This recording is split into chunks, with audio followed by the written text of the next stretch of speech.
Hvad skal du tro ham Gud, han ikke kan betale for varmen, mand? Tak for det. Det var meget fint. Ej, men sådan skal Mikkel have det. Mikkel, han er tit belastende. Han er den mest strenge dreng, jeg kender. Når man har haft weekend, så har man lykkelig glemt, hvordan Mikkel er. Og går man med frisk mod på arbejde, til Mikkel får fri fra skole og kommer på arbejde. Så starter det forfra. Hvad skal du gøre, ja? Det kender jeg ingenting til. Har jeg aldrig sagt. Jeg har prøvet det klammeste dag i går. Vi var nede til min mors kogebryllup, jo. Ja, så kan du huske den der jelbeanskonkurrence, vi havde, ikke? Ja. Ja, så havde min mor, hun købt sådan der også, jo. Og så gik de rundt, så tog de sengen hver, og de var ved at kaste op alle sammen. Så kiggede de alle sammen på mig. Mikkel, tør du tage en håndfuld? Så det gjorde Mikkel jo lige. Ja, det var galt, det var klamt. For satan, Mikkel. Det var fucking ulækkert. Nå! Har du været noget til mig? Hvad kommer i dag? Ja. Der har været en lapbrænde. Til mig? Nej, på vores. Men så siger Tisse, hvorfor pokker beder du ham ikke om at ringe på Mikkel? Nå, jeg sagde, hun skulle skrive. Det var en kvinde, ikke? Ja. Eller en pige. Hun har ringet til mig, hun har ringet tilbage. Det har hun ikke gjort. Sådan det. Nå, jeg har en kunde her klokken. Hun har en kvart over, og så kommer ham der med kæresten der. Yes. Han var her i går. Ja. Han var lidt godt humør, da han kom, men... Var han ikke? Hej. Hvad kan jeg gerne? Hvad hedder det? Piercinger til tragus? Ja. Smykker til dem? Hvad er du til? Guld, sølv, sort? Sølv, tror jeg. Sølv. Måske også sort, faktisk. Ja. Skal vi lige se, hvad jeg kan finde her? Jeg har små stave. Ja. Eventuelt med en lille sten. Har du noget uden sten? Det har jeg også.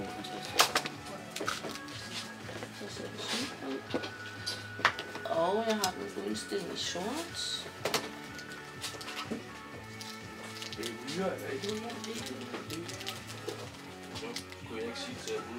Den der. Den tror jeg vil klæde dig. Den sorte? Hvad? Ja. Og den kan også fås med en lille sten. På den sorte. Det er også frækt.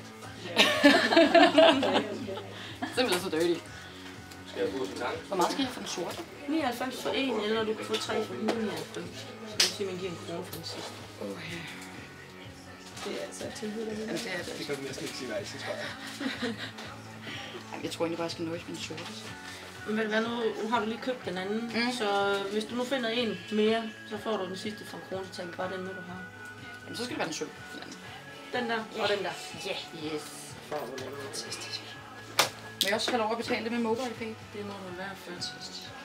Heldig, hva'? Ja. Du har jo der. Jamen, jeg er rigtig heldig. Hvis du bare sender 100, så er vi kvit. Dejligt. Kan vi kan finde den?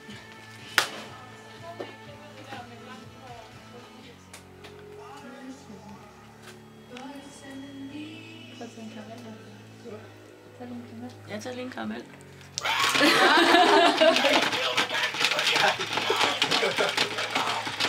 Så er I også klar til mig. Super, tak skal du have. Ja, vil du have en kvittering med herfra? Ja. Når jeg får sådan en chok, når jeg...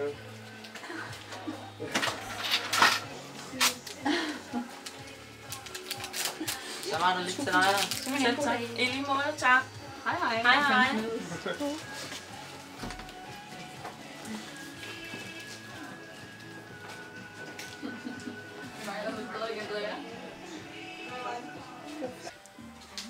Og så kirkebryllup og... Det er det. Skarp. Hvad skete der lige med dit hår i går, Lisa?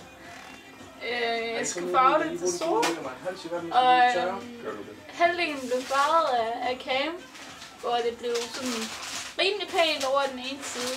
Men det blev sådan lidt kedeligt, så ville jeg gøre resten selv. Så jeg tog over til den anden side her, og begyndte at farve det. Og så kom der bare farve ned ad hele ansigtet på mig, og helt sort. Også her fra øret af, hele vejen ned til kinden, og jeg stod bare, fuck, ligner jeg skæg. Overvejede lidt at skrive sådan, du skal ikke blive sur, hvis jeg kommer på arbejde i morgen. Ja, du vil ikke komme med fuld skæg. Nej. Det havde set åndssvagt ud. Jamen bare vent, Tisse, når du kommer i min alder, så behøver du ikke engang at farve det, så kommer det helt automatisk. Det kommer automatisk. Ja. Der kommer kraftedeme, ja, gør du bare. Der kommer over alle mulige mærkelige vegne, ældre der bliver. Ligesom din røvhår. Ja, ligesom min røvhår. Jeg har ikke røvhår. Det er simpelthen bare hår i nakken, de er døbt til røvhår. Det er de der plejer at sætte her. Og så siger de, hvad så Gitte, skal du sådan have klippet de røvhår? Hvad man ikke skal finde sig i. Jeg ved ikke, hvor det er, for jeg har ikke nogen.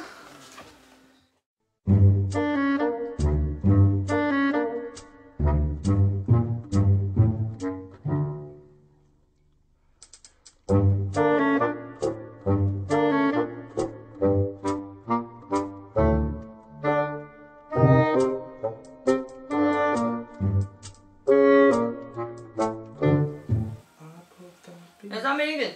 1.64. Mikkel? Ja. Er du klar til din gave? Gave? Ja. Jeg fandt jo den der tat removal til dig. Nå. Værsgo. Er den seriøs? Ja. Nå. Hvad er der klip med? Det er mig en slags. Kasse med. Godt nok meget let tattoo-remover, synes jeg. Synes du? Ja, jeg synes, Man kan få med mange udgaver. Ja, men er det ikke den mindste? Er det ikke noget, der vejer 16 kilo eller et eller andet ting? Det gør den her jo ikke. Nej. Det er en af de nyere. Det er de nye. Sådan i den. Nej, har du fået en gave?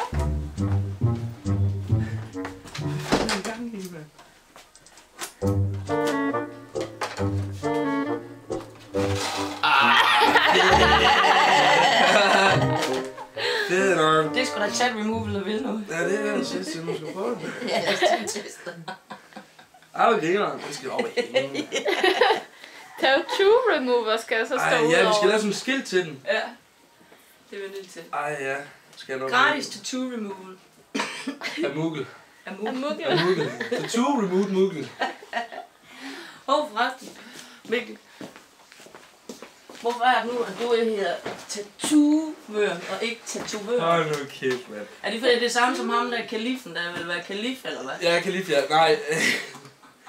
Det kommer jo fra, at det er jo fordi, at alle de andre tatovører her, de har jo folk ansat og er meget mere seriøse. Jeg er også seriøs på mit arbejde, men jeg er så ung, at jeg tænker, jeg vil sgu ikke være ligesom alle de andre gamle.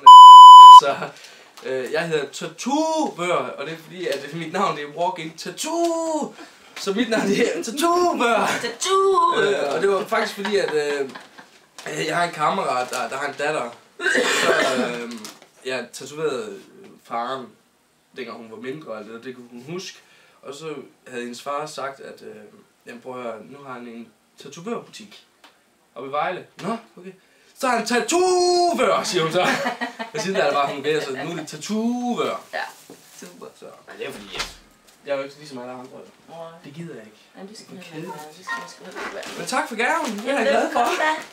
Nu skal vi lave et skilt til den. Hvorfor ikke er den hænge? Ja.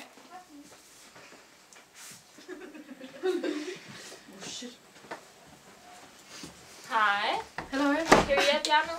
en tungpiercing. En tungpiercing? Super, kom så bare med herefter. Skal jeg holde dig i hånden? Den kan du stille her. Du må gerne gå med ind i.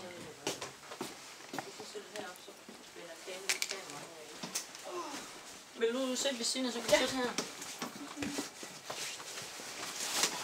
Er du klar? Er du klar?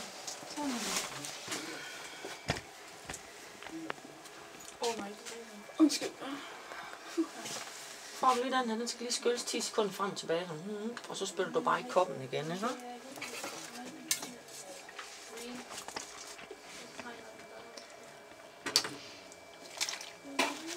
Så, den er lidt stærk, den får lige lidt at tørre med. Så skal jeg lige til at åbne munden. Så hvis du åbner munden, og så lægger du tungen lige så langt frem du kan. Lige så langt du kan, og så opad mod næsen. Sådan, og så ned igen. Sådan. Og så rækker du den bare frem til mig. Du kan godt mærke, hvis jeg undskyld, så trykker lidt ind, så følger du bare med, ikke? Fordi jo længere du kan have den ude af munden, jo hurtigere kan det hele simpelthen gå. Og så er det fri for, at der skal være plads til mine fede fingre derinde, ikke? Så holder du lige fast her med pincellen. Jeg må godt se de skulder. Og så er jeg færdig, hvor jeg gerne vil. Så får du lige en savleserviet der. Hvis du så rækker tungen lige så langt ud du kan, så sætter jeg lige nålen hen, så du kan mærke spidsen. Og så trækker du vejret ned i maven. Så flot. Så har jeg gjort alt det træls. Rækker du bare tungen herud til mig, så tæller jeg lige fra 5 til 1. Og når jeg så siger 1, så kan du få lov til at lukke munden, og så skylle med noget koldt. Ja, og hvis der kommer lidt savl, så hænger du bare fat dernede. Og jeg tæller fra 5, 4, 3, 2, 1 og slut. Er du i live? Skyld med den der. Oh my god. Og så spyt i den der. Så det er nemmere sagt end gjort, så du får lige et par savleservietter der. Værsgo.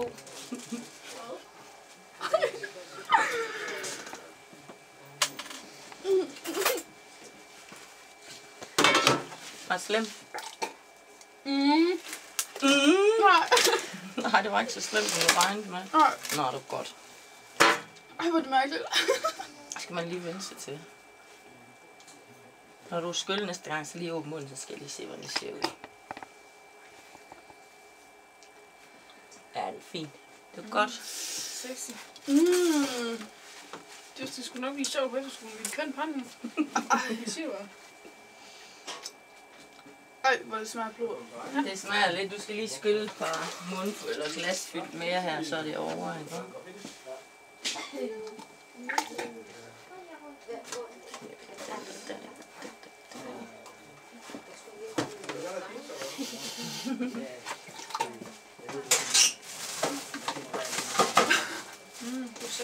Det var min første piercing i ansigtet. Jeg har nogle i ørerne, men ellers har jeg også en i navnet. Min oplevelse med tungepiercing, den var rigtig god. Jeg troede, det ville gøre mere ondt, men det var en beroliger en, så det er rigtig godt. I virkede rigtig hyggelige og rare og meget afslappet herinde. Det er noget, jeg anbefaler til venner, og det har jeg gjort, siden jeg fik lavet min navlepiercing herinde, at de skal bare komme herned, så ja. Jeg vil bare sige tak for en god støtte, når man får lavet piercinger, og I er meget behagelige herinde.